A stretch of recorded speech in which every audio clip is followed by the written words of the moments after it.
Honnêtement, on n'est pas passé loin d'un débrief, je pense, où j'allais perdre la chaîne parce que j'allais insulter la mère de tous les arbitres et de tous les joueurs de Newcastle.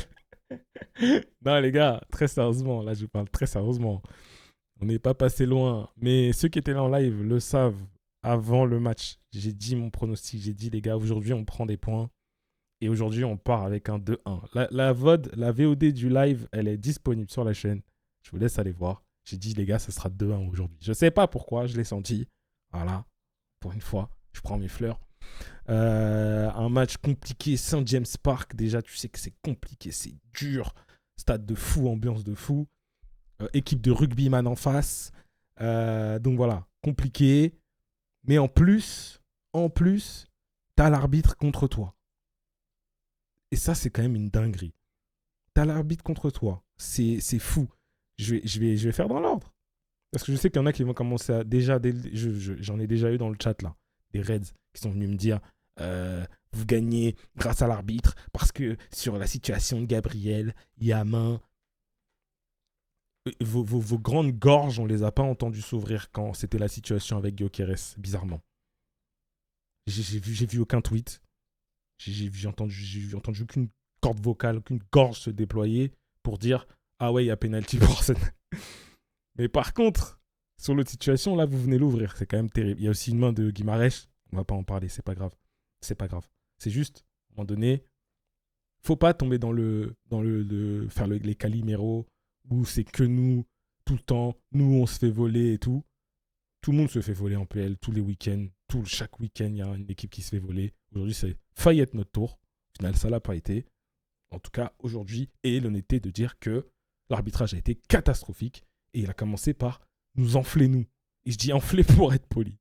Ça commence par la même, le même préfixe, mais c'est pas la fin que j'ai envie de dire normalement. Mais bon, on se fait enfler, presque enfler. On finit avec les 3 points, donc déjà ça, c'est magnifique. On va revenir juste rapidement sur la compo parce que là, la compo a été intéressante. Raya dans les buts, Timber, il y avait Mosquera Gabriel en défense centrale, Calafiori à gauche. Le milieu de terrain, c'était Zubimendi Rice avec Eze au milieu, donc c'était en 4-2-3-1. Eze hyper libre au milieu, c'était magnifique, Eze, on va en parler aussi. Et devant, tu avais Trossard à gauche, Saka à droite, Gyökeres devant. C'est une compo que beaucoup demandaient. Beaucoup demandaient d'avoir ce 2-3-1 justement avec un Eze dans l'axe. Je ne sais pas à quel point on va l'avoir, pas l'avoir sur le reste de la saison. Mais pour moi, Eze dans le cœur du jeu comme ça, c'est magnifique. Je trouve super fort. Je trouve que ce qu'il apporte, c'est top. Il oriente le jeu à gauche, à droite. Il vient se bagarrer, il propose des solutions. Il n'hésite pas à lancer devant. Il lance devant. Et ça fait sur le but de but. Et j'aurais aimé. Sur le penalty refusé sur Gyökeres, ça part d'Eze, encore une fois. Hein. Ça part d'Eze sur ce ballon qui balance devant. Et pour le coup, on a de la chance parce que à la fin, tu fais rentrer un Odegaard, donc tu as Eze Odegaard, et ça part d'Odegaard. La passe cachée d'Odegaard sur le côté, après corner, machin. Donc, tu as ces deux mecs-là qui commencent à créer comme ça, là. Ça va vraiment être intéressant. Je veux juste revenir, c'est dans le désordre, on s'en fout, hein, vous-même, vous savez. Je veux juste revenir sur la situation de Mosquera, parce que Mosquera, il fait pour moi un match correct. Je vois des gens qui critiquent Mosquera. Juste à un moment donné, les gars, le mec, il arrive. D'un seul coup, on a besoin de lui. Jeune joueur, pour remplacer Saliba. Il dit, t'inquiète pas, je m'en occupe. Le gars, il gère. Il fait de très bons matchs. Et là, pour une erreur où ça te coûte un corner, hein, pas un but direct, un corner sur lequel il y a but derrière, avec un Voltemade qui pousse Gabriel au passage, je vois des gens qui disent pas bon, il n'a pas été bon aujourd'hui. Je vois des gros plans de la réalisation de Canal+. Ouais, les gars, wesh. Ouais, s'il a été changé à la mi-temps, c'est pour le punir de l'erreur qu'il a. Mais comment ça, wesh? Déjà, c'est extrêmement rare qu'Arteta punisse, entre guillemets, un joueur comme ça. C'est plus, pour moi, c'est plus Saliba qui n'avait pas 90 et que c'était prévu comme ça que il a fait l'erreur, je le punis. Honnêtement, les gars, je trouve que c'est extrêmement dur de vouloir punir Mosquera par rapport à ça. Honnêtement. Je vais parler des joueurs, hein. Comme d'habitude, vous savez, on revient toujours joueur par joueur. Je vais dire mon meilleur joueur, voilà, le top, le flop, tout ça. Les notes, j'aime pas. Vous me demandez souvent les notes, mais les notes, j'aime pas. C'est toujours entre 6 et 8. Je trouve que ça n'a pas d'intérêt. Mais avant ça, je veux quand même parler de Newcastle. Joe Ellington, première situation sur Saka, c'est carton jaune. Vous êtes d'accord, pas d'accord, c'est mon avis. Déjà, hein, dès la première situation, j'ai vu ça, j'ai dit ok, c'est bon, frère. Ça va être comme d'habitude, on est à St. James Park, ils vont laisser traîner les pieds, ils vont nous pousser, ils vont nous énerver, ils vont casser. Il y a des situations, je vois des gros plans d'images, Gyökeres en bagarre en 1 contre 1, ça lui met la main sur le visage, genre sur le nez et la bouche, ça l'empêche de respirer à un moment donné, frère. Si tu veux qu'il fasse quoi de plus? On va continuer à laisser ça comme ça, des Guimarães, tous ces salopards là. Ils ont le droit de continuer à faire ça. It's ok, genre. Et c'est ok. Ok. Moi, si c'est ok. Nous, on fait le quart de ça. C'est garde à vue, comparution immédiate, Azkaban, frère. À un moment donné, c'est bon. C'est 2 poids de mesure. C'est bon, frère. C'est fatigant.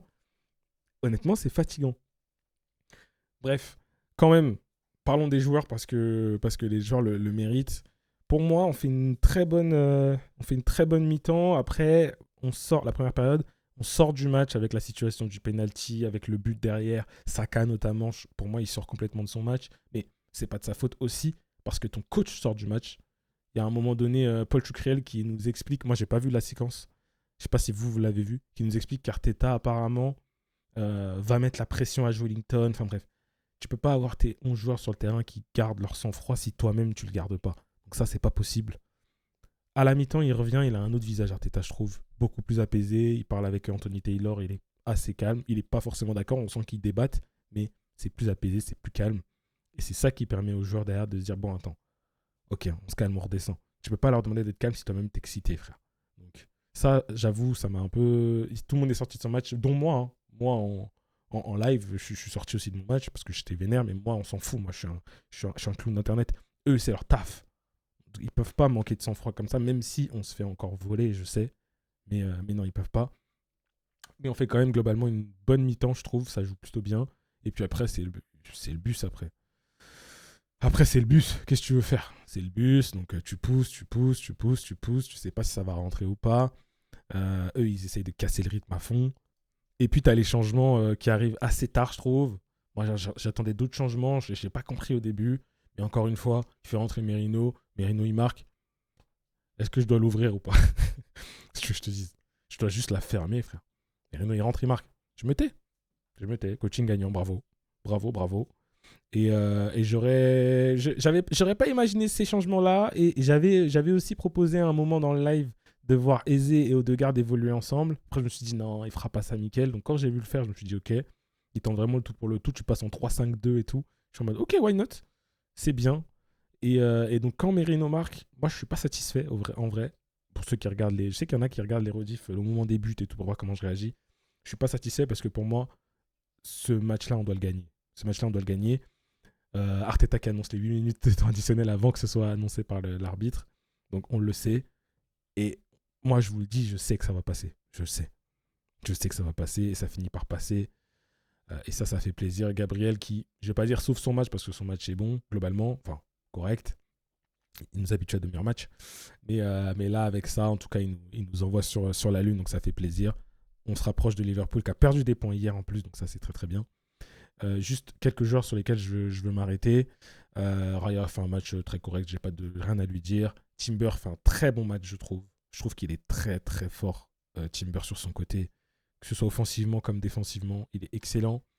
Moscara, on en a parlé, Gabriel, on en a parlé. Calafiori, c'est pas aussi bien que d'habitude, mais c'est pas mauvais. Je vais pas vomir dessus. Je sais qu'il y en a qui sont pas contents, mais moi, je trouve que ça va. La paire Zubimendi-Rice, c'est pas encore ça. Je pense que vous serez d'accord avec moi. Individuellement, ils sont pas mauvais. Je repense notamment à la louche de Zubimendi en toute fin de match qui était magnifique. Mais individuellement, ils sont pas mauvais. On a un très bon retour défensif à un moment de Rice, par exemple, qui cavale et qui rattrape. Je sais plus qui c'était en face. C'était pas Elanga. Non, je sais plus qui c'était, même peu importe. Mais la paire, c'est pas encore rodé. Eze, on en parlait. Pour moi, Eze, c'est l'homme de ce match. C'est l'homme du terrain, hein, des deux équipes réunies. Et je l'ai trouvé vraiment bon et je veux le revoir dans cette position. Saka, c'est pas assez pour moi. Vous le savez, je serai toujours dur avec Saka. Saka, c'est pas assez pour moi. Première mi-temps est meilleur que la deuxième et pour moi, il sort de son match et derrière, c'est difficile. Trossard, c'est pas assez. Mais titulaire, on le sait, hein, mais Trossard, c'est pas assez. Et j'étais bien content de voir un Martinelli que j'ai trouvé très intéressant dans son entrée de jeu. Entrée en jeu, pardon. Il a été très intéressant, Martinelli. Et Gyökeres, en fait, il est dans une situation compliquée, je trouve. Il est tout le temps dos au but, à devoir se prendre des coups de coude, des coups de pied, des coups de poing par les défenses adverses. Il arrive plus ou moins, en plus, presque à chaque fois, à faire une différence, à venir, à participer au jeu. Mais ça doit être frustrant pour lui, hein, de ne pas avoir suffisamment de ballons, pas avoir suffisamment de trucs. Je ne sais pas comment ça va se passer, mais je l'ai trouvé quand même intéressant aujourd'hui. Donc j'ai envie de le dire. Il y a des matchs où c'était moins bien. J'ai trouvé intéressant. Et puis Odegaard fait une très bonne entrée. Et Martinelli, Merino, on en a parlé. Donc voilà, mesdames et messieurs, on se retrouve la semaine prochaine. On n'oublie pas le j'aime, le commentaire, on s'abonne.